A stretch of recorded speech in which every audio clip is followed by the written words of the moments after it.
राहुल गांधींनी वोट चोरीचा आरोप करताना महाराष्ट्रातील एक उदाहरण दिलं। चंद्रपुरातील राजुरा विधानसभा मतदारसंघात 6,000पेक्षा जास्त मतदार वगळले असा आरोप त्यांनी केला। मात्र आपल्याच तक्रारीनंतर 6,853 बोगस नावं हटवली असा दावा काँग्रेसनं केला। भाजप आमदारांनीही तोच दावा केला। राजुरात नेमकं काय घडलं, राहुल गांधींच्या विविध आरोपांमध्ये किती तथ्य आहे याची पडताळणी आम्ही केली। पाहूयात हा रियालिटी चेक। राहुल गांधी जेव्हा जेव्हा वोट चोरीचा आरोप करतात तेव्हा त्यात महाराष्ट्राचा एक तरी संदर्भ असतोच। आता त्यांनी चंद्रपूर जिल्ह्यातील राजुरा विधानसभा मतदारसंघाचं उदाहरण दिलं।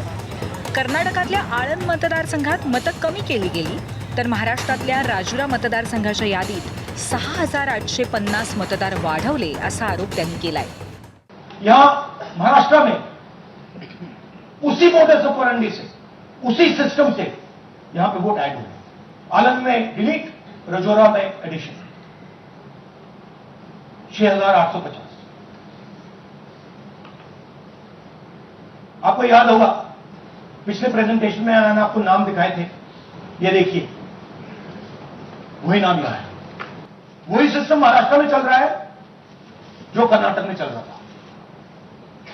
नाम वैसे ही है, जेडब्ल्यू जेडब्ल्यू जेडब्ल्यू, पता वैसा है, जेडब्ल्यू जेडब्ल्यू, नाम यू ऐसे किसी ने टाइप करके लगा दिया। महाराष्ट्रात भाजपच्या देवराज भोंगळे यांनी काँग्रेसच्या सुभाष धोटेंना 3,000 मतांनी हरवलं होतं, तर 2023 साली कर्नाटकच्या आळंदमध्ये काँग्रेसचे BR पाटील 10,000 मतांनी जिंकले होते। या दोन्ही काँग्रेस नेत्यांनी राहुल गांधींच्या सुरात सूर मिसळला। FIR केला तहसीलदारांनी। FIR केल्यानंतर त्याच्या FIR वरची कारवाई का झाली याची विचारणा केली। SDO ला केली, ठाणेदारला केली, SP ला केली, कलेक्टरला केली। कलेक्टर, ठाणेदार सगळे म्हणत होते की बा आम्ही सुद्धा माहिती मागवलेला आहे। विशेषतः जो IP ॲड्रेस असतो ज्याच्यावर मतं एंडर होतात तो IP ॲड्रेस काही त्यांनी दिला नाही, त्यामुळे FIR वर सुद्धा कारवाई होऊ शकली नाही। ते 6,850 मतं जवळपास, त्यापैकी फक्त 6,500 मतं बोगस निघाले, बाकी सगळे मतं हे अवैध निघाले। तर अशा प्रकारे जे शिल्लक जे 11,500 होते त्यामध्ये सुद्धा जवळपास 10,000 मतं बोगस असतील असा आमचा स्पष्ट आरोप आहे। आमच्या कार्यकर्त्याच्या घरी एक अंगणवाडी काम करणाऱ्या बाई आहे, त्यांनी बघितले त्याच्या घरीच डिलीटचं एक रिक्वेस्ट आली। त्याला नंतर विचारले, मी नाही तू नाही, कोण पाठवून दिले कुणाला माहिती, पण आम्ही अलर्ट झालो आणि सर्व कार्यकर्त्यांना सांगितलं असं असं कुठे कुठे झालं तुम्ही पहा। तर नंतर आम्हाला कळले बरेच मोठ्या प्रमाणावर त्यांचे डिलिशनचे रिक्वेस्ट गेलेले आहे। त्यासाठी आम्ही अर्ज केलो आणि नंतर ते डेप्टी कमिशनर ते स्टेटस को मेंटेन केले, त्यामुळे नाहीतर मी पडत असतो इलेक्शनमध्ये। राहुल गांधींच्या उल्लेख केलेल्या चंद्रपुरातील राजुरा मतदारसंघात भाजपचे देवराज भोंगळे विजयी झाले होते। राहुल गांधींचे सर्व दावे खोटे असल्याचं त्यांनी सांगितलं। चुकीच्या पद्धतीने मतदार घुसवले जात असताना आपणच पोलीस FIR केला होता असंही त्यांनी सांगितलं। तिथल्या जिल्हाधिकाऱ्यांनी सुद्धा नेमकं काय घडलं ते सविस्तर सांगितलंय।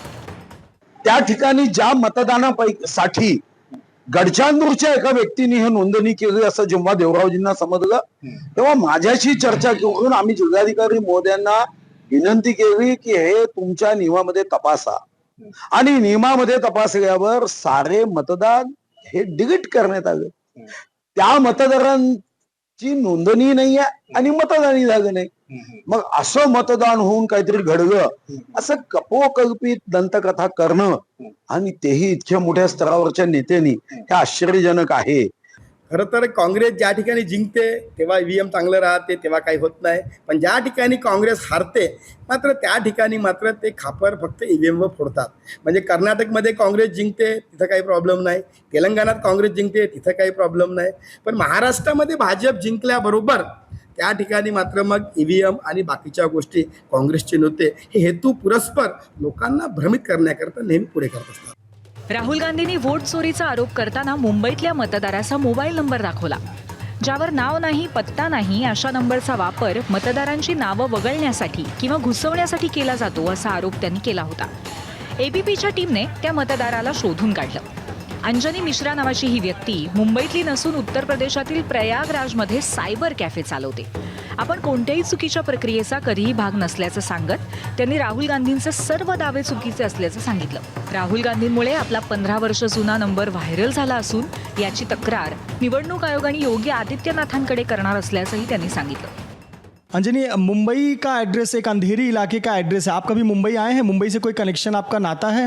नहीं सर, मुंबई लाइफ में तो ही बार गए और वो भी एक आध 2 दिन के लिए गए बस। राहुल गांधी के पास में आपका नंबर है, प्रेस कॉन्फ्रेंस में वो आपका नंबर का जिक्र कर रहे हैं, राष्ट्रीय मुद्दा बन गया है, उस पर आप कुछ कहना चाहेंगे? अरे सर, ऐसा फिलहाल पूरा नंबर तो नहीं शो करना चाहिए सर, किसे हमारे लिए कबाहत हो गया, किसे प्राइमरी नंबर है हमारा और दिक्कत हो गया है कि बार बार कॉल अटेंड, अब बहुत सारे अननोन नंबर भी बहुत सारे कॉल आएंगे, अब इससे फ्रॉड कॉल भी बढ़ जाएगा मेरे पास. निवडणूक आयोगानेही राहुल गांधींच्या आरोपांना एक्सपोस्टवरती उत्तर दिलंय. मात्र त्याने राहुल गांधींचं समाधान झालेलं दिसत नाहीये. सध्या तरी कायदेशीर प्रक्रियेत न जाता पत्रकार परिषदा घेऊन निवडणूक आयोगावरती संशय घ्यायचा, सरकारवरती वोट चोरीचा आरोप करायचा, ही राहुल गांधींची रणनीती दिसते. त्याचा त्यांना कधी आणि किती फायदा होईल? जनता त्यांच्या दाव्यांवरती विश्वास ठेवेल का? ते कळायला बराच काळ जाऊ द्यावा लागणार आहे. ब्युरो रिपोर्ट, ABP माझा.